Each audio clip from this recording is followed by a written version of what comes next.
Assalamualaikum warahmatullahi wabarakatuh. Alhamdulillah kita ketemu lagi pagi hari ini. Ya, saya jalan-jalan di kampus.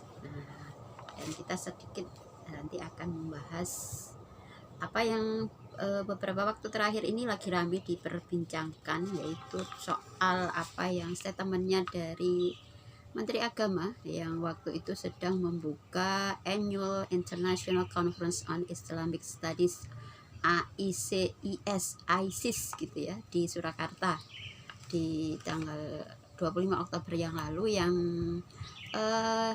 kontroversi sekali karena dia mengatakan pentingnya melakukan rekontekstualisasi jumlah konsep fikih dalam rangka merespon tantangan zaman.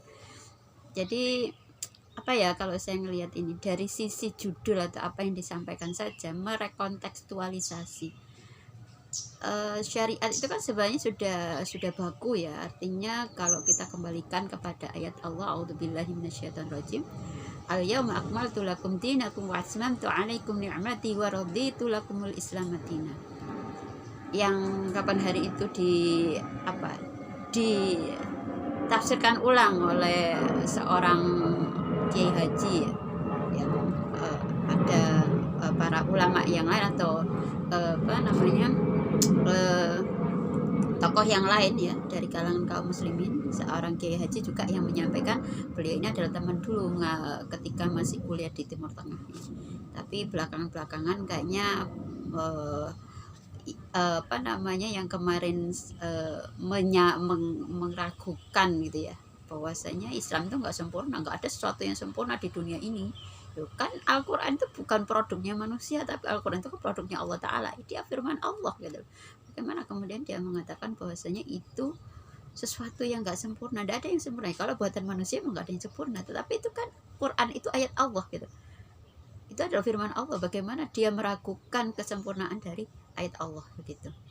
Nah, sehingga kalau kita kembalikan kepada ayat tersebut ya, bahwa Islam itu sudah diturunkan oleh Allah, dan itu kalau kita ingat ayat tersebut itu memang sudah di waktu-waktu akhir gitu. Meskipun ada ikhtilaf kan terkait apakah ayat surat Al-Maidah ayat 3 itu memang sebagai ayat terakhir yang turun ya kepada Rasulullah. Itu kan ada beberapa pendapat dari kalangan para ulama gitu. Nah, sehingga kita memang artinya yang mau kita lihat, Islam itu sudah diturunkan Allah dalam bentuk yang sempurna, yang itu menjadi rujukan bagi manusia. Jadi Islam itu turun dalam bentuk dalil-dalil yang sifatnya diistilahkan dengan khututun arido, jadi garis-garis besar yang itu akan bisa mampu menyelesaikan semua persoalan manusia. Kalau dia mengatakan perlu ada rekontekstualisasi sejumlah konsep fikih dalam rangka merespon tantangan zaman, ini menunjukkan ketidakpahaman dia terhadap gimana konsep Islam itu, bagaimana konsep secara kalau kita kenal ada usul fikih begitu ya, bagaimana ada istihad yang dilakukan oleh para ulama. Jadi ketika Islam itu turun dalam bentuk khututun arido atau dalam bentuk teks-teks yang sifatnya umum, yang sifatnya nanti memang dari kaidah-kaidah yang ada itu bisa digali masalah-masalah untuk menyelesaikan masalah-masalah yang baru, maka sebenarnya tidak ada masalah yang tidak diselesaikan. Artinya kan dalam Islam itu kan ada misalnya kaidah usul gitu ya, ada kaidah usul, kemudian ada hukum-hukum yang nanti itu bicara secara umum. Misalnya kita bicara jual beli, ayat jual beli jelas, kemudian yang dipahami jual beli itu seperti apa itu juga sudah dijelaskan dalam Al-Quran atau nanti diperinci dalam As-Sunnah, dalam qaulnya Rasulullah dan perbuatan Rasulullah. Termasuk juga nanti ada penjelasan dari ijma'us sahabat. Maka ketika kita mendapati hari ini banyak sekali masalah-masalah perkembangan perdagangan model penjual beli yang macam-macam itu sebenarnya bisa ditarik pada konsep yang ada di dalam Islam. Jadi dalam Islam itu yang namanya jual beli itu kayak gini. Kalau modelnya kayak gitu, itu namanya juga jual beli, gitu ya. Itu namanya, sementara ada syarat-syarat jual beli itu, misalnya sama-sama ridho, kemudian tidak bersifat horor, tidak ghobun fahis dan sebagainya, itu ada, dan itu tinggal nanti istilahnya itu tahqiqul manat aja ya, sehingga memahami faktanya seperti apa, kemudian kita akan bisa tarik hukumnya. Termasuk misalnya judi itu kan dalam perkembangannya di dunia yang semakin modern itu bentuk-bentuk judi macam-macam, tetapi Al-Quran, As-Sunnah sudah menetapkan judi itu haram dan model yang dimaksud judi itu yang kayak gimana. Nah itu sebenarnya, sehingga tidak perlu apa yang namanya direkontekstualisasi, itu tidak ada. Jadi tidak dikenal di dalam konsep dalam konsep fikih Islam itu yang namanya rekontekstualisasi, begitu ya. Jadi kalau dikatakan rekontekstualisasi itu perlu dilakukan dalam rangka merespon tantangan zaman, itu kan menjadi sesuatu yang tidak tepat, begitu ya, dilakukan gitu ya. Nah, kemudian dia masih menambahkan lagi bahwa ketidakstabilan sosial politik, perang saudara, dan terorisme itu disebabkan oleh tindakan kelompok-kelompok yang dikatakan ultra konservatif, yang itu bersikeras ya menerapkan elemen fikih tertentu dalam konteks yang tidak lagi sesuai dengan norma klasik yang ada pada era Islam. Jadi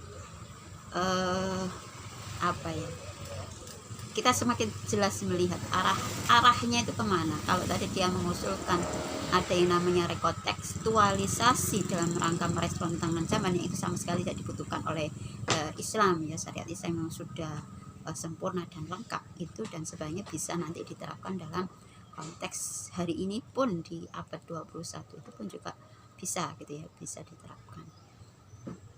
Nah tinggal tadi kan memang di dalam Islam itu ada yang namanya istihad, proses istihad ya, proses memahami, menggali hukum, kemudian juga nanti dari sisi nanti ketika ada fakta-fakta baru ya, maka di situ ada karangan mereka yang punya kemampuan, punya ilmu alat gitu ya, untuk melakukan istihad terhadap peristiwa-peristiwa yang baru itu, bagaimana sebenarnya hukumnya dalam Islam, dan itu tinggal digali dari dalil-dalil yang ada, baik itu dari Al-Quran, dari As-Sunnah, maupun dari ijma' sahabat, dan juga ada yang dinamakan qiyas.